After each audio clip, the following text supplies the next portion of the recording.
Welcome to Settling's Not an Option. I'm Amanda Stanhope, and I'm here with my friend Adam Nebbs. And if you enjoy listening to curious-minded people having interesting conversations, then you're in the right place. Our aim is to confront assumptions, challenge expectations, and encourage as many people as we can to stop settling for an unfulfilling life. To support the show, you can follow us on Spotify, Amazon Music, or YouTube. And if you're so inclined, you can find a link to coffee in the description where you can donate as little as $1 to help us keep the show going. So this is officially our 4th recording of a reaction video. So we are getting some experience under our belts. But so I picked a video for Adam to react to, and it's a video by Michael A. Singer, or he's being interviewed in the video. And the reason I picked it is because I read Michael A. Singer's book Untethered Soul 3 years ago. But then this past fall, so, well, it depends when you're watching this, but let's say it was about 6 months ago. So about 6 months ago, I was going through a really hard time of anxiety and depression and everything. And I picked his book up again and started reading it and really studying it. And his book helped me so much. And the aim of the book is to find your spiritual self, I would say, and to find inner peace through finding your spiritual self. So anyways, in this particular section of the interview, Singer is talking about needing to have control. And of course, that gets in the way of your spiritual self. But anyways, I picked it because I'm always sending Adam Singer quotes. And like Singer has just helped me so much. And I just knew Adam would get a lot out of this video. So yes, thank you for that's all I have to say about it. No, I love Singer, so I'm really excited. But I'll press play. Let's see how we go. Awesome. Say, oh, he's a control freak. Everybody's a control freak. Don't kid yourself. It's just somebody's a little more extreme than somebody else. You need things to be the way you think they are. Right? If you went home one day and your house wasn't there, I don't mean an empty lot. There was never a time it was there. And you went by and knocked on your neighbor's door and they don't know you. Right? You'd freak. You would freak out. Right, because that's how you orient and know yourself. That's correct. And by how those objects. That's right. That story, that place. But it really has nothing to do with you. You're in there. You're experiencing the houses without your house the same as you experience the house with your house. You're the experiencer. You're the consciousness, right? But you have defined a mindset and you're resting on it to say, this is reality, right? According to GARP. This is according to you, right? And therefore, you need yours to be the way you defined it to be, or all hell breaks loose inside.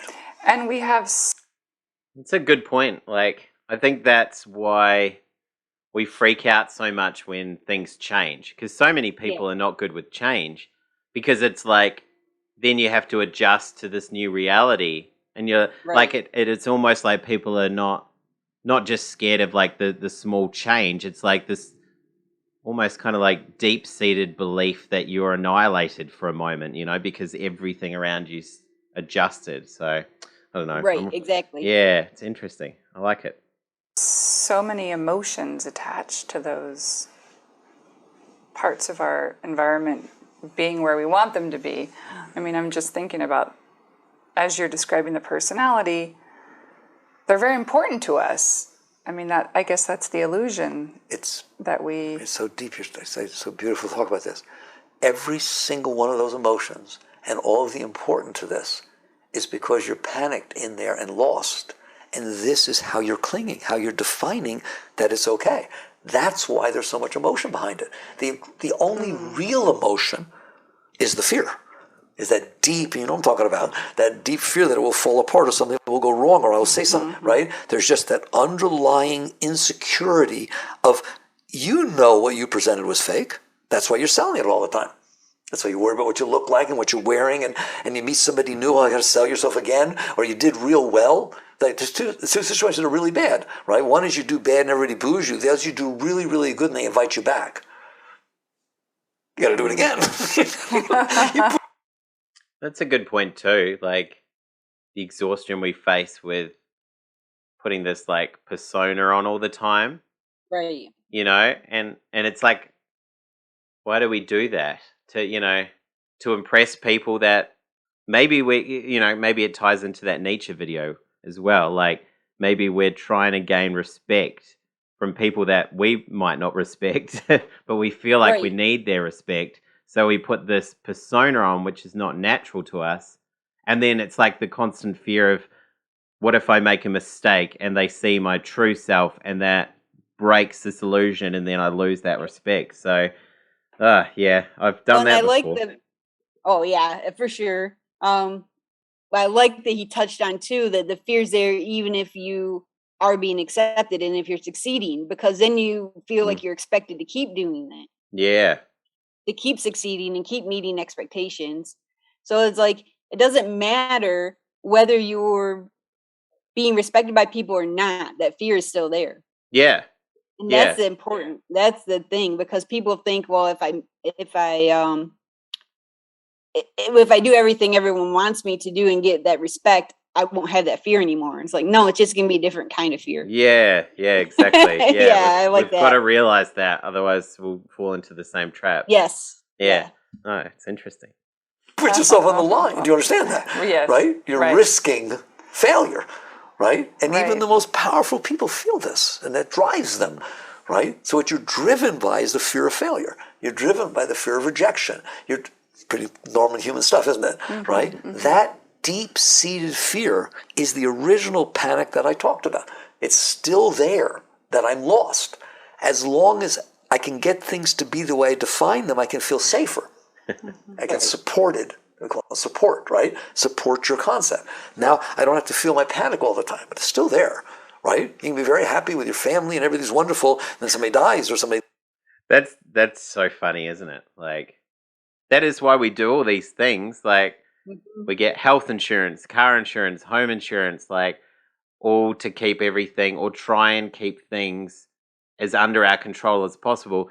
But Yeah. at the end of the day, like, no matter who you are, how much money you have, there's so many things out of your control. So, Exactly. like, I don't know, it's a foolish thing we do.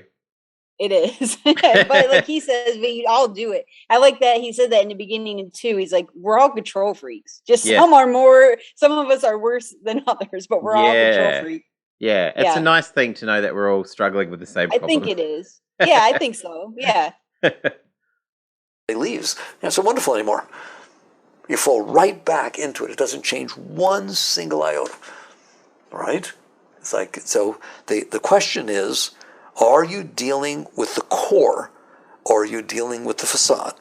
And we are all dealing with the facade and trying to get the outside world to support the facade so that we don't have to deal with the core.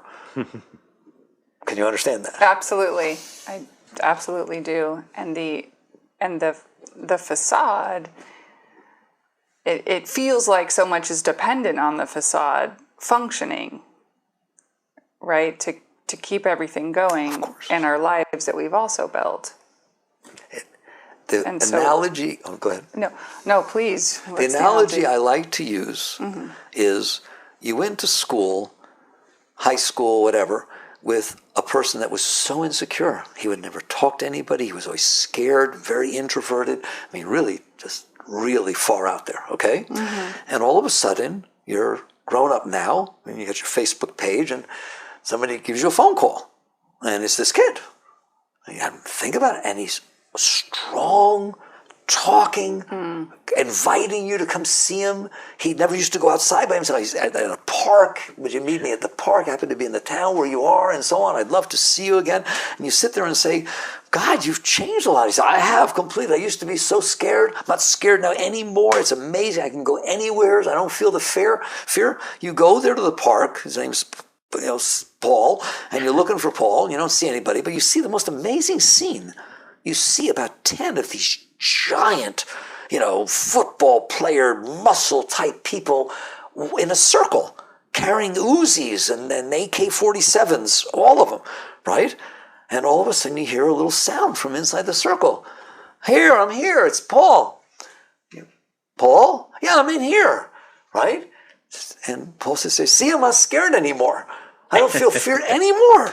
I feel so secure. I feel wonderful, right? Whoa, that's what I'm talking about. That's what we do. The bodyguard. That's a good way. I was like, where's he going with this? Like, I know. It took a minute. I know. yeah, but Yeah.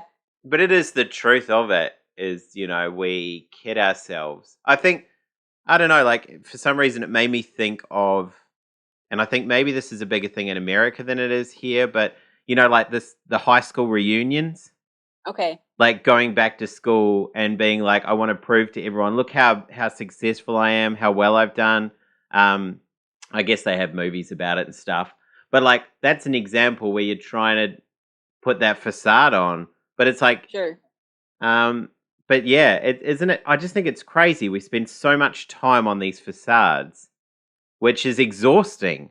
And it takes a lot of effort to kind of build a facade and build success. But like meanwhile, the little kind of kid inside you is still struggling and as scared as they've ever been. Like, and you've done no work to try and help that at all, because that's even harder, like 10 times harder than putting a facade up. But we continue to just work on these facades. It's like we need to spend the time. And we think that the kid's gone. Yeah. But as soon as that part of that facade falls away, the kid's there. Yeah. Yeah. That's it. It's just a kid surrounded by people with a bunch of AK-47s. Right. Exactly. I know, it's quite the visual, isn't it? It is. I was like, oh my goodness. It's so like, good. where is this guy going with it? I was like, what? Like, where's Paul? I was really interested in finding where Paul was. Where's Paul? Oh, God. Our whole life is a bodyguard.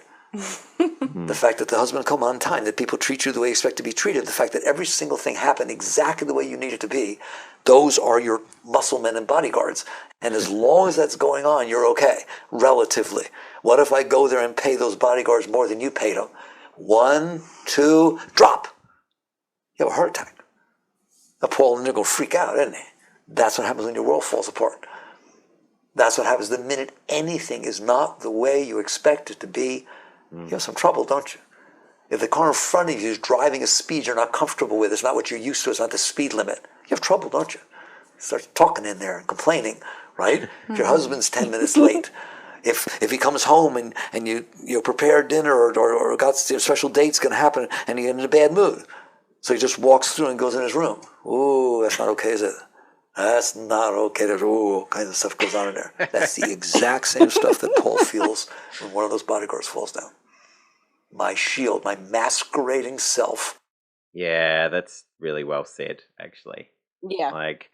Like Amanda knows this, but like we had planned to take, when I say we, my partner and I had planned to take my daughter to Melbourne, like on her first overseas, like first airplane trip. And we'd like set it all up, like, hotel, we're going to take her to Disney on Ice, the zoo, the aquarium, like we were really excited about it. And then she got COVID on the Monday and we had to cancel. And it was the quote that Amanda's like embedded in my brain, and I've probably said it a few times here, is, I always just say the first part and I forget the last part, but, it's everything will be okay if I'm okay with everything. And that's the first thing that popped into my mind, because I thought, okay, well, I tried to, like, what's the point in getting upset about this? Like, I cannot control COVID. I cannot control that she has, COVID and she's going to be sad and my partner's going to be sad. This is just life. And I now need to, the thing I can control is my own emotional response to this. Yeah. I can support my partner who's upset because she's going to miss out on a memorial this week. I can control how I treat my daughter and make sure she feels okay while she has COVID. Like, those are the controllables. But it's so easy to get caught in this trap of, I've spent all this time getting this trip ready. Like, I'm so upset and my whole world's collapsed now and it's not okay. But I was just like, that's a stupid thing to do. Like, COVID should be the example of you're not in control of anything. So just completely let go of the control and just get on with it. Right. Well, that's why I thought at the beginning of COVID, I'm like, if this doesn't teach people that they're out of control, I don't know what else. That they are not in control of anything, I don't know what else is going to. Exactly. Yeah. And not that I have control issues myself, don't get me wrong, but I'm a lot better than I used to be, for sure. 100%. But no, that example was awesome, because that's a big deal, though. It's not like it was just a minor thing that happened. Like, that was a pretty major thing to have to cancel. You got money involved, time, and expectations. So for you to react that way was pretty awesome. And I'm Yeah. glad that Michael Singer quote helped you out with Yeah, that. so thanks for doing that. That's why I've said to Amanda, I'm like, if you find a good quote in this book, please send it to me. So you've been great like that. You just send me the quotes every week, so thank you. Sure. They're good. All right, back to the video. Did not do its job of protecting me from myself. Spirituality, since we'll get there eventually, is all about dealing with yourself instead of hiding from yourself. Working your way past that panic, that fear, to where it will never return ever again, and there's nothing but love and joy, unconditional as to what is going on outside. The peace that passeth all understanding. That's why. So what would be the first step on that? You have to face it. Your first step is, like Freud said, recognition. You recognize, yep, it's true. I am constantly trying to get things my way. And I'm serious about it, right? There's a list of things that better be this way, and there's a list of things that better not be this way. And I am serious about that. And I am completely devoted to making those things happen and not happen, right? Well, that's not a very functional thing to do with your life. That is like Paul, we'll keep using the analogy, like Paul making sure he has enough money to make sure he pays off those bodyguards and make sure their guns are working and they're well trained. No, you're going in the wrong direction, Paul. You don't want that to be your life. Right? So the first is to recognize I have a problem and it's me. And I'm not going to solve it by hiding from it. So it's not, the problem is not that my husband came home in a bad mood and passed by me and missed all of the amazing feast I prepared and the ambiance I created. That's not the problem. The problem is how I feel. The problem is you can't handle reality. Because you've defined a particular way to, because you're insecure and the relationship isn't going exactly right, and you put a lot of energy into this to try to feel love and acceptance and all that. Now, pay the bodyguards, do the thing, make sure the guns are good, right? It's just exactly the same thing, and it didn't work. Right? And now you feel worse. Don't you? You feel more insecure. You feel, okay, that's what happens. It's almost as if you're actually far more out of control by needing to be in control, because you're going to have to fluctuate. That's exactly right. With everything that happens that's out of your control. Every single So in thing. fact, you're totally out of control the more you're in control. The more you need to be. Right? That's very deep what you just said. We define a world inside ourselves that supports our self-concept, and we need that because we're hiding from ourselves behind the self-concept, right? And because we define the world that way, we need the world to be that way. Right. But the world has nothing to do with what we made up. The world is what it is.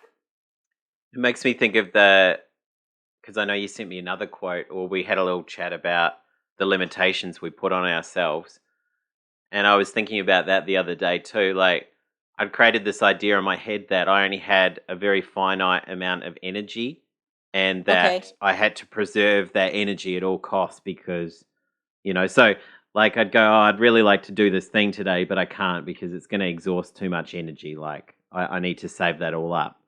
And like you were thinking you needed to save it for something that's coming in the future. Yeah, like, I do this all the time. That's why. Yeah, I was like, oh, I've got like a big day tomorrow. I've got like really got to do some work on this assignment, and like I need my brain to be tip top, And then, like I'd feel this sadness of, oh, but I really want to do this thing. No, you've only got this much energy. You have to sacrifice that. But then I was like, I'm putting a limitation on myself. Like, I have to face the fear that maybe I will have no energy tomorrow if I do this thing. But nonetheless, I can't live my life in fear of only having a finite amount of energy. Like, I will have as much energy, I think, as I choose to make for myself. Like, I'm limiting my energy by doing this. So that was good. And I found that I did have more energy than I thought I did. It's just such a mental game of trying to overcome that, I think. Yeah, because Singer talks about that in the book too, that I don't know I don't think it's his opinion. I think it's based on all of his studies of whatever he studied. I don't know what his whole history is, but I know he's studied with different yogi masters, and he's done a lot of meditation work and things and whatever. So I think it's from all that. But he says that we have an unlimited amount of energy. Yeah. It's just we block it. Like we're meant to have an unlimited, and not that means like you don't have to sleep or something like that. But there's this unlimited amount of spiritual energy in us, and we just block it all the time. We do, yeah. Yeah. Like because we put the limitations on ourselves, so just got to let go of those limitations.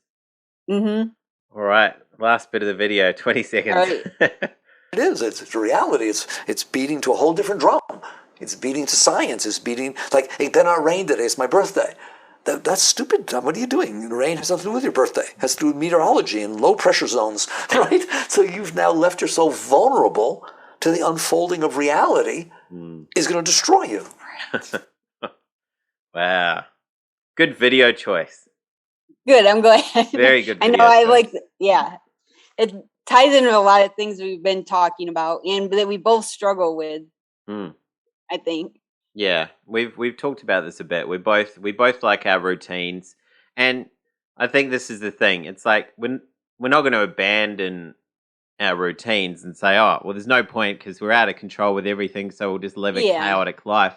But it's just to say, like, the times that we've had a conversation where we've planned for something and then something else has happened. Like I can even remember when we'd like be planning to record an episode and one of us would have something happen, like when you broke your wrist, like I could have been like, oh my gosh, like I'm so angry. It's like, how can I control that you've broken your wrist and that, it's damaged in the way it is? Like, you can't hold on so tightly to the routines you build. Like have them there, but have them so loose that, if life does what life does, you kind of it's not going to derail you and make your day crap, Yeah, and I think that's what I've been struggling with is where's the line between discipline, because I think discipline is important. Yeah.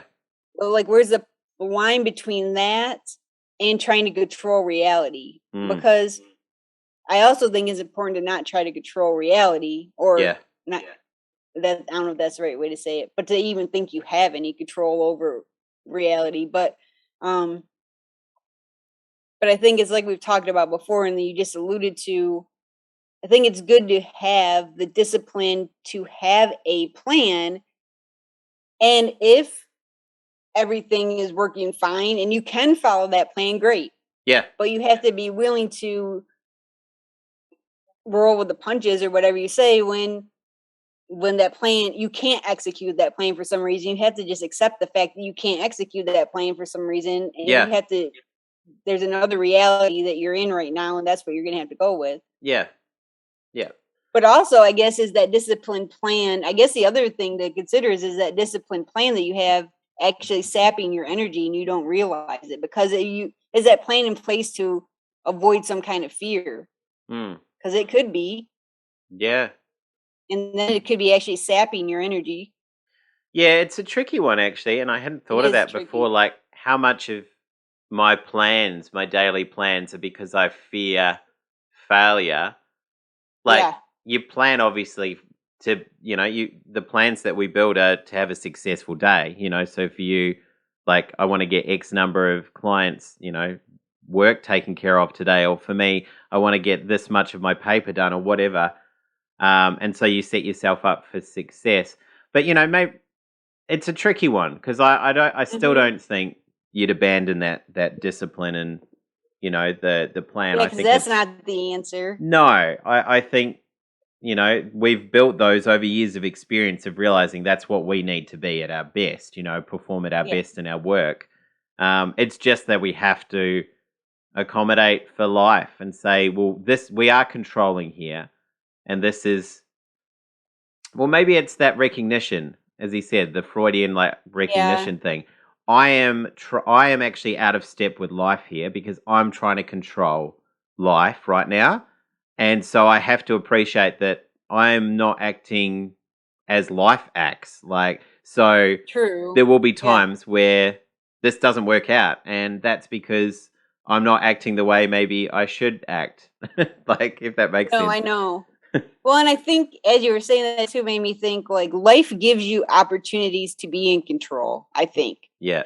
Because there are some times where you can just go about your daily plan and everything works exactly the way you wanted it to, and it's fine. So I think you just have to accept when life gives you the opportunity and when it doesn't. Like Yeah. sometimes it's going to, but not every day. Yeah. Exactly. So Exactly yeah. right. Yeah. No. Great video. So I think we Good. can wrap up there. Yeah. Yeah. Awesome. Oh, Did you want to do the it? wrap up? Because I always forget it. Yeah, I can do it. Yeah.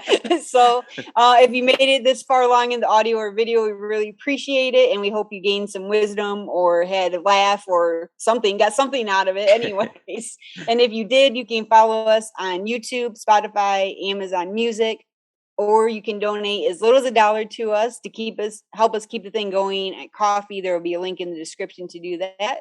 And with that being said, we'll say until Cheers to next not time, settling. cheers to not settling. Bye. Bye.